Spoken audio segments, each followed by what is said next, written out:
Hi అండి, నమస్తే. Welcome to my channel voice of Lakshmi. ప్రముఖ సీనియర్ రచయిత్రి మాదిరెడ్డి సులోచన గారు రచించిన అంతము చూసిన అసూయ అనే నవలను ధారావాహికంగా వింటున్నాం కదండి. ఇక 6వ భాగాన్ని మొదలు పెడదామా?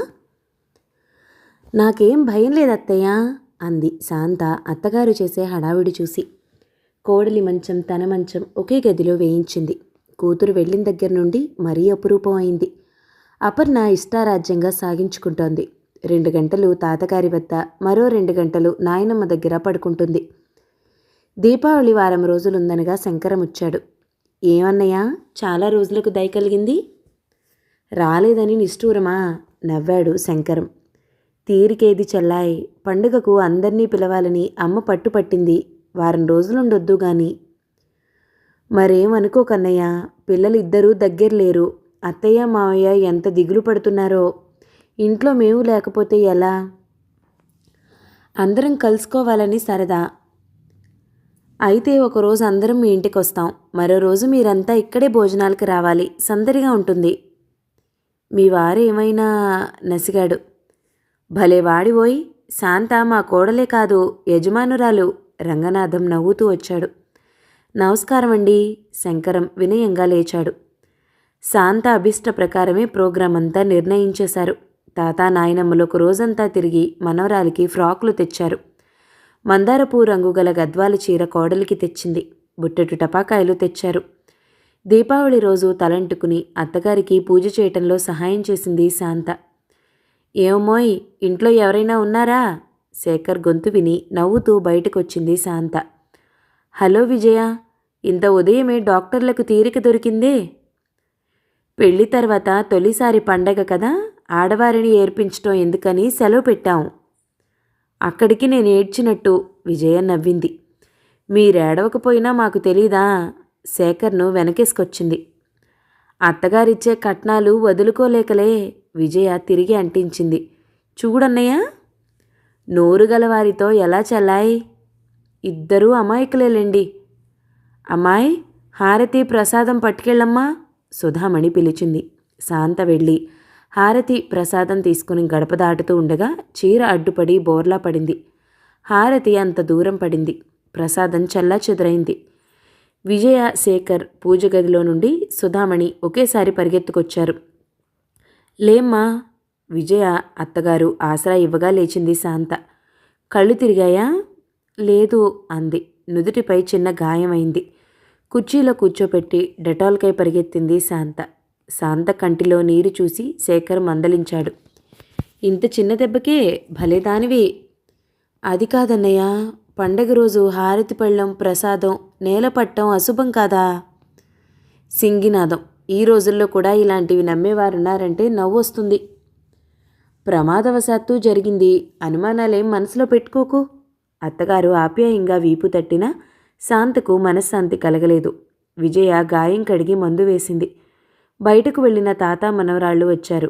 అందరూ పలహారాలు చేశారు. సుధామణి మేనలుడికి, అతని భార్యకు కొత్త బట్టలిచ్చింది. అనుకున్నట్టుగానే పుట్టింట ఓ రోజు, అత్తింట ఓ రోజు, శేఖర్ ఇంట్లో మరో రోజు పండగ జరిగింది. సుధామణి కోడలు నీరసంగా స్తబ్దంగా ఉండటం గమనించింది. కాలేజీ నుండి వస్తూనే కూతురితో ఆడేది. అలాంటిది ఏటో చూస్తూ కిటికీ దగ్గర కూర్చుంటుంది. పరధ్యాస ఎక్కువైంది. ఉదయం ఇనపెట్టెలో పెట్టమని రంగనాథం ఇచ్చిన 200 రూపాయలు బల్ల మీద పెట్టి మర్చిపోయింది. వయసులో ఉన్న పిల్లలను దూరంగా ఉంచటం తనదే పొరపాటు అనుకుంది సుధామణి. తన కూతురు భర్తతో వెళ్ళలేదా? ఏదో నిశ్చయించుకున్నట్టు తలాడించి పైకి వెళ్ళింది. శాంతా, శాంతా, భుజం పట్టి కుదిపింది. మీరా? వెనక్కి తిరిగి లేచింది. కళ్ళలో నీరెందుకు? మీ మావగారితో చెప్తాను నీ ప్రయాణానికి ఏర్పాట్లు చేయమని. వద్దొద్దు, అందుకు కాదు అంది వారిస్తున్నట్లు. మరెందుకో చెప్పందే, నాకెలా తెలుస్తుంది? వారు ప్రతివారం తప్పక ఉత్తరం రాసేవారు. 15 రోజులైంది ఉత్తరం రాక. అన్నీ పీడకలలే వస్తున్నాయి. అదా సంగతి. పోస్టు వారి పొరపాటో, వాడికే పనుండి రాయలేదో. ఆందోళనగా ఉన్నప్పుడు అన్నీ అశుభాలే గుర్తుకొస్తాయి. మీరిద్దరూ దూరంగా ఉండటం నాకు నచ్చలేదు. మీరు మరోలా భావిస్తున్నారు, కళ్ళు తుడుచుకుని అంది. లేదమ్మా, స్వార్థంతో నిజం ఆలోచించలేకపోయాం. అపర్నుందిగా, నువ్వు స్టేట్స్ చూసినట్లుంటుంది. శాంత మాట్లాడలేదు. రెక్కలుంటే వెళ్ళి రవీంద్ర దగ్గర వాలుదా ఉన్నట్లు అనిపిస్తుంది. అతని వడిలోనే శాంతి పొందాలన్న ఆరాటం. రా కాఫీ తీసుకుందు. అత్త వెనకాలే మేడ దిగి వచ్చింది. అమ్మా, నీలం కవర్ పట్టుకుని తప్పటడుగులతో వచ్చింది అపర్ణ. ఆనందంగా కూతురి చేతిలోని ఉత్తరం లాక్కుని చించింది. పైన సంబోధన చూస్తూనే ఉలిక్కిపడి అడ్రస్ చూసింది. తొందరలో ఎంత పని చేసింది తను. అత్తయ్య. ఏమ్మా? నా ఉత్తరం అనుకుని అనిత మీకు రాసిన ఉత్తరం చించాను. అపరాధిలా తల వంచుకుని చెప్పింది. ఇప్పుడేమైందమ్మా? చదువు. మీరే చదవండి. ఉత్తరం అత్తగారికిచ్చి తప్పుకుంది. ఉత్తరం శాంతం చదివి తేలికగా నిట్టూర్చింది సుధామణి. కోడలికి ధైర్యం చెప్పినా కుమారుడి ఆరోగ్యం ఎలా ఉందోనని ఒకటే ఆరాటపడింది. కూతురు రాసిన విషయం చదివాక ఆరాటం తగ్గింది. గత వారం వచ్చి 2 రోజులు చెల్లెలి వద్ద గడిపి వెళ్ళాడట రవీంద్ర. శాంత. ఆమె పిలుపు కోసమే గుమ్మమవతల నిల్చుంది శాంత. ఇదిగో రవి క్షేమంగా ఉన్నట్ట. ఇకనైనా నిశ్చింతగా ఉండు. అనిత బావుందా? అంతా బావున్నారట. ఆనందంగా కూతుర్ని ఎత్తుకుని ముద్దాడుతూ హాల్లోకి వెళ్ళింది. సాయంత్రం శేఖర్ వచ్చి విజయతో పాటు శాంతను సినిమాకి తీసుకెళ్లాడు. ఆయన ఉత్తరం రాక చాలా కంగారు పడ్డానన్నయ్య. వెధవ, రేపు మరో ఉత్తరం రాస్తాను. నాకు జవాబివ్వలేదు. అంత తీరని పనులు ఏం చేస్తున్నాడో. శేఖర్ స్నేహాన్ని ఆప్యాయతనంతా వెధవ అన్న ఒక్క మాటలో ఎమిట్ చేశాడు. శేఖర్ దంపతులు డాక్టర్లు, తామిద్దరూ ప్రొఫెసర్లు అవుతారు. హాయిగా అత్తమామల అండన ఉంటారు. అనిత లాంటి వారు అసూయతో ఎన్నంటేయం. అక్కడే నిలబడిపోయావేం శాంత? ఆవిడ టిక్కెట్టు వాహనం లేకుండా అమెరికా వెళ్ళొస్తుంది. ఉజ్జయ పరిహాసం ఆడింది. ఏనాటి రుణానుబంధమో ప్రేమమూర్తులు అనుకుంటూ వారిని చేరింది. శాంత. రంగనాథం బయట నుండి పిలుస్తూ వచ్చాడు. ఏమిటండి? పాపం నెల రోజుల నుండి కంట్లో ఒత్తులు వేసుకుని ఎదురు చూసిన ఉత్తరం ఇప్పుడే వచ్చింది. ఏమిటో నాతో చెప్పకూడదా? అది కాదు సుధా. నిన్న రాత్రి నా కేసు వివరాలు చెప్తే న్యాయం చచ్చిపోలేదు మావయ్య, డబ్బుతో న్యాయం కొనలేరు అంది. కాదని లోకం పోకడ అర్థం చేసుకోమన్నాను. డబ్బుకి న్యాయం అమ్ముడైన సంగతి చెప్దామని. అదా, చిన్నపిల్లలు కదూ, వారికి లోకం పోకడేం తెలుసు? నవ్విందామె. భర్తకు కాఫీ టిఫిన్ ఇచ్చి మనోరాలిని తయారు చేసి ఆయనతో పంపింది షికారుకి. అయినా శాంత మేడ దిగి రాలేదు. ఎన్నిసార్లు చదువుకుంటుందో ఆ ఉత్తరం. పిచ్చిది. అమ్మాయి పిచ్చిదా వయసా? రంగనాథం బియ్యలు చేస్తూ ఉండగా సంవత్సరం పుట్టినింట్లో ఉండి తూర్పులో సూర్యునితో పాటు గుమ్మంలో నిల్చుని పోస్ట్మెన్ కోసం చూసేది. అందరూ హాస్యాలు పట్టించేవారు. శాంత గట్టిగా పిలిచింది. ఏం పిల్లో, ఉదయం అనగా 4 మెతుకులు కొరికిపోయింది. విసుక్కుని పనివాడి చేత పైకే పలహారం పంపింది. అత్తమామలు ప్రయాణానికి ఏర్పాట్లు చేస్తుంటే వారించింది. ఎంఏ పూర్తయ్యాక వెళ్తానని. అందుకే కోడలంటే మరీ అభిమానం. సాయంత్రం వంట ప్రారంభించాక సుధామణి మరీ ఆశ్చర్యపోయింది. ఎక్కడున్నా ఆ వేళకు వంటింట్లో ప్రత్యక్షమై అత్తగారికి ఏదో పని చేసి పెడుతూ యూనివర్సిటీ విశేషాలు చెప్పేది శాంత. వంట పూర్తయినా శాంత జాడే కనిపించలేదు. నెమ్మదిగా పైకి వెళ్ళింది. శాంత. శాంత. రాయిలా కుర్చీలో కూర్చుని పిచ్చిగా చూస్తోంది. ఏమ్మా, అంతా క్షేమమేనా? ఆదుర్దాగా అడిగింది. అత్తగారి వంక ఏ భావం లేకుండా చూసింది శాంత. ఏమిటమ్మా? భుజాలు పట్టి కుదిపింది. ఏం లేదు. లేచింది. సుధామణి కాఫీ టిఫిన్ల వంక చూసి మరీ కంగారు పడింది. ఏమిటమ్మా చాలా ఆందోళనగా ఉన్నావు? ఏం రాశాడు రవి? ఏం లేదత్తయ్య. అప్పుడే నిద్ర మేల్కొన్నట్లు చూసింది. నాకే ఒంట్లో బాగుండలేదు, పదండి కిందికి. గబగబా కిందికొచ్చింది. ఏమిటో ఈ కాలపు యువతులు నవ్వుకుని తను దిగొచ్చింది. మర్నాటికల్లా శాంతకు 104 డిగ్రీల జ్వరం వచ్చింది. ఒకటే పిచ్చి మాటలు. సుధామణి ఫ్యామిలీ డాక్టర్ వెళ్ళిపోయాక శేఖర్కు ఫోన్ చేసింది. అతను జ్వర తీవ్రత చూసి హడలిపోయాడు. ఆసుపత్రిలో చేరుద్దాం అన్నాడు. తప్పదంటావురా? దిగులుగా చూశాడు రంగనాథం. పర్వాలేదు, ఇక్కడే ఉండనివ్వండి. విజయ హామీ ఇచ్చింది. రాత్రింపవళ్ళు అత్తమామల పరిచర్యలు, శేఖర్ జాగ్రత్త, విజయ వైద్యం శాంతను మళ్ళీ మనిషిగా తయారు చేశాయి. అయితే మనిషిలో ఉత్సాహం, నవ్వు అన్నీ మాయమయ్యాయి. ఈరోజు తేటగా ఉన్నావు, ఓసారి యూనివర్సిటీకి వెళ్తావా? ఫలహారం చేస్తూ సుధామణి అడిగింది. "ఊహుం. వెళ్ళు శాంత, విద్యార్థులతో కలిస్తే ఉత్సాహం వస్తుంది," రంగనాథం ప్రోత్సహించాడు. "మీరు నన్ను క్షమిస్తే ఓ విషయం చెప్పాలి." "చెప్పమ్మా, మనలో మనకు మర్యాదలు క్షమాపణలు దేనికి?" నేను నేను నేను ఏమిటి?" ఇద్దరూ ఒకేసారి చూశారు. వారి ప్రేమపూరితమైన నేత్రాలను చూసి చలించిపోయింది. "ఏం లేదు," గబగబా అక్కడి నుంచి లేచిపోయింది. "నువ్వేమీ అడగకు సుధా, చెప్పాలనుకుంటే చెప్తుంది." "నాకు తెలుసులేండి." ఇంత ప్రేమగా చూసే అత్తమామలకు పిడుగులాంటి వార్త ఎలా చెప్తుంది? భగవంతుడా, వారి హృదయాల్లో నా పట్ల ప్రేమానురాగాలు ఎందుకు నింపావో? మొదటి రోజు చూపిన కోపమే ఉంటే ఎంత బావుండేది? ఒంటరిగా కూర్చుని కుమిలి కుమిలి ఏడ్చింది. మరోసారి నలిగిపోయిన ఉత్తరం తీసి చదివింది. "అమ్మా." అపర్ణ తన చిన్నారి చేతులతో తల్లి బుగ్గలు తుడిచింది. "అప్పో." కూతుర్ని హృదయానికి హత్తుకుని బావురమంది. 2 రోజులు రాత్రింపవళ్ళు ఒకటే మదన పడింది. చివరకు దారి వెతుక్కుంది. కోడలి ఆవేదనకు కారణం తెలియని సుధామణి ఉండబట్టలేక శేఖర్కి ఫోన్ చేసింది. మేడ దిగుతూ అత్త శేఖర్తో మాట్లాడటం విన్నది. అతనొస్తే ఎలా అయినా నిజం చెప్పిస్తాడు. ఎలా? కూతుర్ని తీసుకుని బయటకొచ్చేసింది. "అమ్మగారితో చెప్పు, నేను అపర్ణతో సినిమాకెళ్ళానని." పనిమనిషి కనపడితే చెప్పి వెళ్ళింది. "ఏం అత్తయ్యా, ఏది మా పేషెంటు?" "సినిమాకెళ్ళింది." "ఎవరితో? పాపతోనా?" చుట్టూ చూస్తూ అన్నాడు. భారంగా నిట్టూర్చింది. "మంచిదేగా, మీరెందుకు అంత దిగులుగా ఉన్నారు?" "శేఖర్, శాంత మతిస్థిమితంగా లేదేమోనని అనుమానంగా ఉంది." కన్నీరు ఆపుకుంటూ అంది. నవ్వాడు. నీరసంలో అలా అనిపిస్తుందేమో. "రవి ఉత్తరం వచ్చిన దగ్గర నుండి అలా మారిపోయింది బాబు." "రావటం లేదని ఏదైనా నిష్ఠూరంగా రాశాడేమో అత్తయ్య, అంతకంటే ఏముండదు." "విజయ ఈరోజు స్వంతంగా నర్సింగ్ హోంలో ఆపరేషన్ చేస్తుంది, పర్యవేక్షించాలి, వస్తాను." అతను వచ్చినంత వేగంగా వెళ్ళిపోయాడు. 7 గంటలకే వచ్చేసింది శాంత. "ఏమ్మా, అప్పుడే సినిమా వదిలారా?" "బోర్గా ఉందండి." హాల్లో కూర్చున్న మామగారి దగ్గరగా కూతుర్ని వదిలింది. "ఆరోగ్యం ఎలా ఉందమ్మా?" "నయంగానే ఉంది." రోజులా కోర్టు విషయాలు అడగలేదు. "మరి రేడియో ప్రోగ్రాం క్యాన్సిల్ చేసుకున్నావెందుకు?" "పాడాలని లేదు." "అలా అంటే ఎలా నమ్మటం? నీవెందుకో బాధపడుతున్నావు. మేమంత పరాయి వాళ్ళమా?"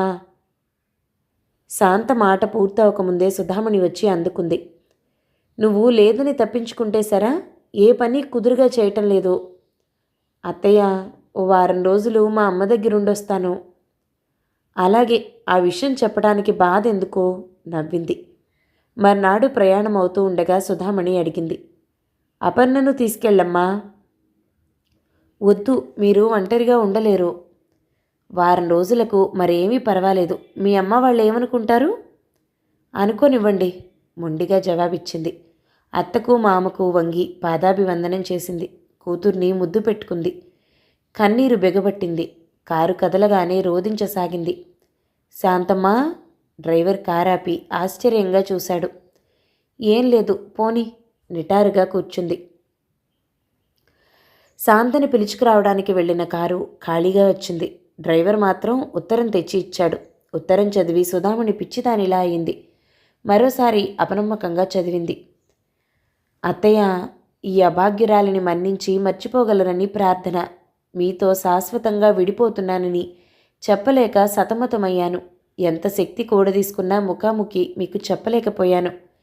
ఈ బీదరాలిపై మీరు చూపిన అపారమైన ప్రేమానురాగాలను జన్మజన్మలకు మర్చిపోను. అప్పుకు మీరే తల్లి. పెరిగి అది అడిగినా తల్లి చచ్చిపోయిందని చెప్పండి. నమస్కారాలతో అభాగ్యురాలు శాంత." "ఏమిటిది?" ఆమె వేళ్ళు చేతులు పట్టు తప్పసాగాయి. వెంటనే రమ్మని భర్తకి ఫోన్ చేసింది. కారు పంపింది. "ఏమిటి సుధా?" ఆదుర్దాగా వచ్చాడు రంగనాథం. "ఇదేం కర్మండి?" అతని భుజంపై తలవాల్చి వెక్కి వెక్కి ఏడ్చింది. "అసలు సంగతేమిటి?" "ఇదిగో." శాంతరసన ఉత్తరం అందించింది. అతను నిశ్చేష్టుడయ్యాడు. "ఏమిటండి ఇదంతా?" "నాకు మాత్రం ఏం తెలుసు? శాంతను ముఖాముఖి కలిస్తే కానీ అర్థం కాదు." "రవి ఏదైనా కోపంగా రాశాడంటారా?" అలాంటిదే అయి ఉంటుంది. అయినా ఆ అబ్బాయి అంత కోపంగా రాసే విషయాలు ఏముంటాయి? నాకు అర్థం కావటం లేదు. పద, వాడు రాసిన విషయం ఇది అని చెప్పకూడదా? అంతా తనిష్టమే అయినట్టు కోపంగా బయలుదేరాడు. అతన్ని అనుసరించక తప్పలేదు సుధామణికి.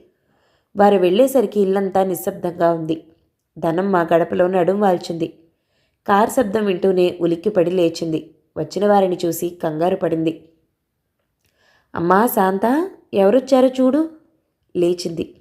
రండి రండి, కోడలు అలా కొట్టుకేసి వెళ్ళింది, అరగంటలో వస్తుంది. దంపతులు వెళ్ళి కూర్చున్నారు. అపర్ణ పరుగున ఇంట్లోకి వెళ్ళింది. నీరసంగా మందహాసం చేస్తూ వచ్చింది శాంత. వారం రోజుల నాడు చూసిన మనిషికి ఈ మనిషికి పోలికే లేదు. మళ్ళీ చూడనేమో అన్నంత తమకంతో కూతుర్ని హృదయానికి హత్తుకుంది. శాంత, ఏమిటిది? ఉత్తరం ఆమె మీదికి విసిరాడు. తలదించుకుంది. మాట్లాడమ్మా, సుధామణి అర్థించింది. అత్తయ్య, జీరబోయింది గొంతు. నన్ను క్షమించండి, నేనేమీ చెప్పలేను. ఏమిటమ్మా? ధనమ్మకేమీ అర్థం కాలేదు. వారం రోజుల నుండి ఆపిన దుఃఖం కట్టలు తెంచుకుని వచ్చింది. అలా బేలగా దుఃఖించే కోడల్ని చూసి గుండె చెరువైంది. సుధామణి లేచి కోడల్ని మనవరాలితో సహా దగ్గరికి తీసుకుంది. శాంత, చెప్పమ్మా, ఏం జరిగింది? ఎలా చెప్పనత్తయ్య? కూతుర్ని కిందికి దించి గదిలోకి వెళ్ళి రవి రాసిన ఉత్తరం అందించింది. నీ పేరు రాయాలన్నా అసహ్యంగా ఉంది. అందుకే అన్నారు బీదవాడి వంటి నిండా కుళ్ళు అసూయ అని. ఆనాడు నన్ను ఆకర్షించటానికి చదువు సాకతో నటన చేశావు. ఈనాడు శేఖర్ కోసం నా చెల్లెలి జీవితమే నాశనం చేయదలిచావా? నీ రంకుతనానికి అత్తమామలపై ప్రేమ అడ్డుగా పెడతావా? వాడి దగ్గరే ఉంటావో చస్తావో నాకు తెలీదు. నా ఇంట మాత్రం ఉండొద్దు. ఈ ఉత్తరమే విడాకులనుకో. నీ నటనతో అమ్మా నాన్నలను ఎంత మోసం చేస్తున్నావో వారి ఉత్తరాల వల్ల గ్రహించాను. ఇక ఆటలు చాలించు. నీ జీవితపు గమ్యం నిర్ణయించుకో. నా తల్లిదండ్రులతో సంప్రదింపులు చేయించాలని చూస్తే నేను ఏ పరిస్థితుల్లోనూ భారతదేశం రాను. పాపను అమ్మ దగ్గర వదిలేయి. దీనికి ఏమాత్రం విరుద్ధంగా జరిగినా ఫలితాలు దారుణంగా ఉంటాయి. శాంత, సుధామణి నిలవలేక దగ్గరలో ఉన్న కుర్చీలో కూర్చుండిపోయింది. రంగనాథం ముఖం జేవురించింది. ఇది నేటి యువకుల ప్రగతి మార్గం. ఆయన పిడికిళ్ళు బిగుసుకున్నాయి. నన్నేం చేయమంటారో? కన్నీరొత్తుకుంది. ఎవరు చేయాల్సింది ఏమీ లేదు. పద ఇంటికి.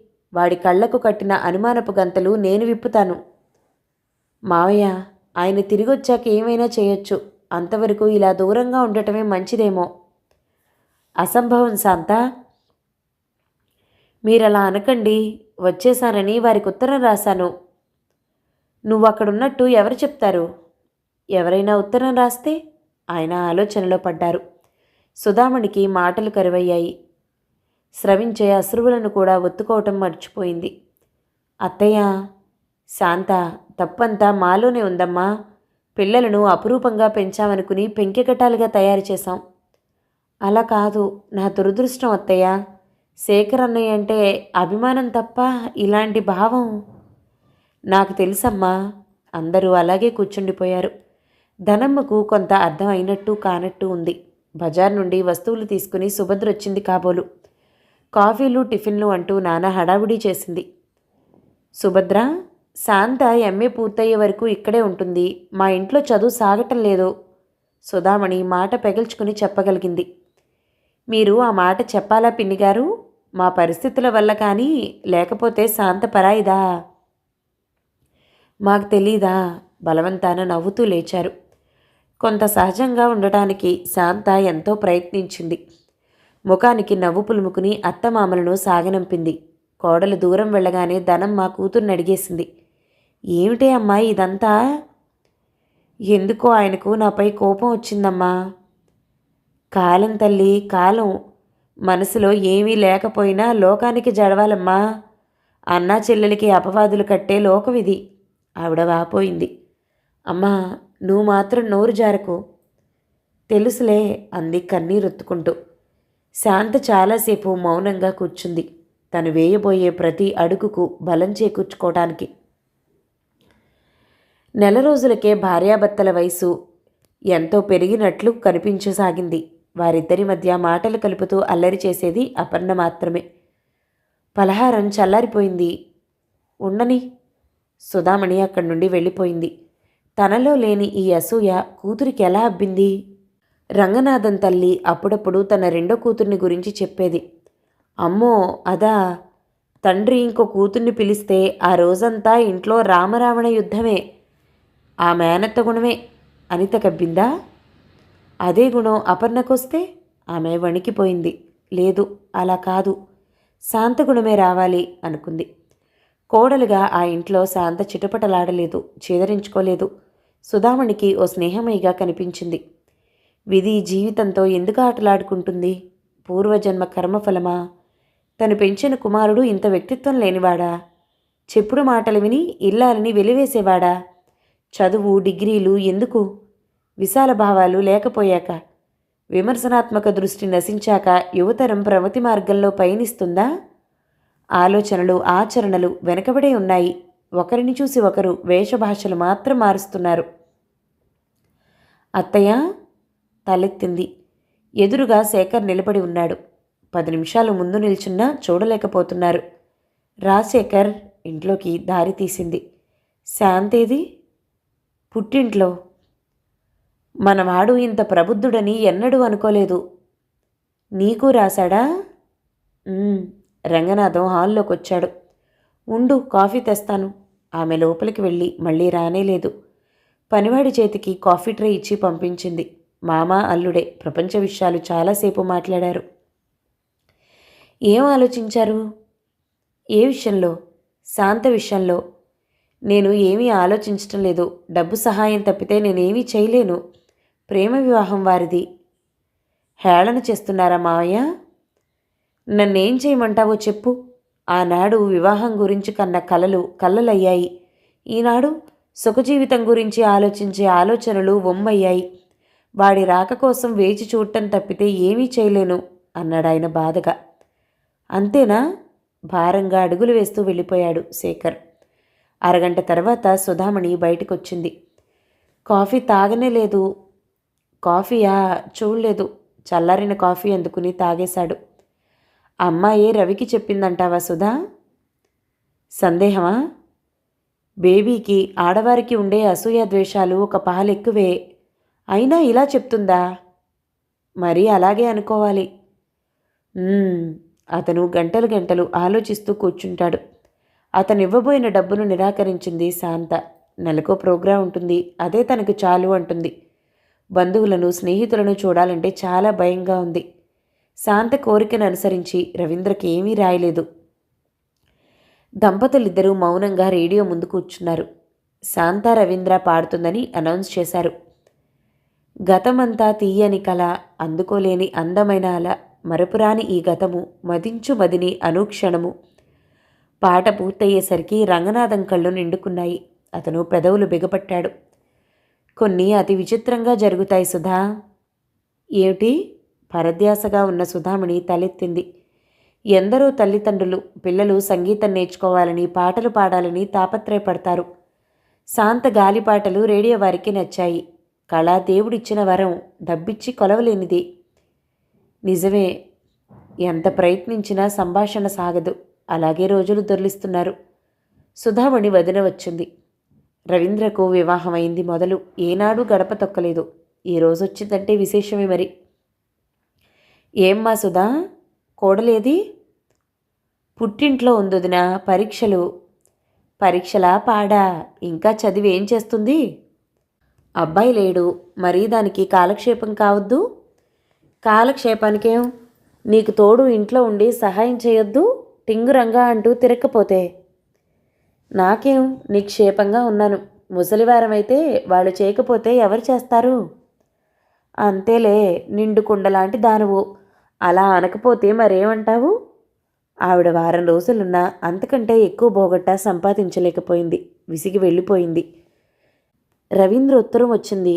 ముక్తసరిగా చెప్పాడు రంగనాథం. ఏం రాశాడు? ఇంకో సంవత్సరం అక్కడే ఉంటాడట. ఇంకో సంవత్సరమా? ఇద్దరిని నీరసం ఆవహించింది. శక్తినంతా కూడ తీసుకుని తిరిగినట్టు తిరుగుతున్నారు. శేఖర్ సొంత నర్సింగ్ హోంలో పనిచేస్తున్నాడు. అతనికి తీరిక దొరకటం చాలా తక్కువ. విజయకు ప్రసవించే రోజులు. అందుకే ఆమెను విశ్రాంతి తీసుకోమంటాడు. పని ఎక్కువైంది. విజయ తండ్రి తీర్థయాత్రలకు వెళ్ళాడు. రమణమ్మ పెద్ద కొడుకు అనారోగ్యంగా ఉన్నాడని వెళ్ళిపోయింది. దేశ్ముఖ్ కుటుంబంపై ఆధారపడటం విజయకు సుతరాము ఇష్టం లేదు. తల్లి లేని లోటు కొట్టొచ్చినట్లు కనిపించసాగింది. ప్రసవ వేదన ప్రారంభమయ్యాక మరీ ఒంటరితనం ఫీల్ అవసాగింది. Doctor, she is upset. నర్సొచ్చింది ఆదుర్దాకా.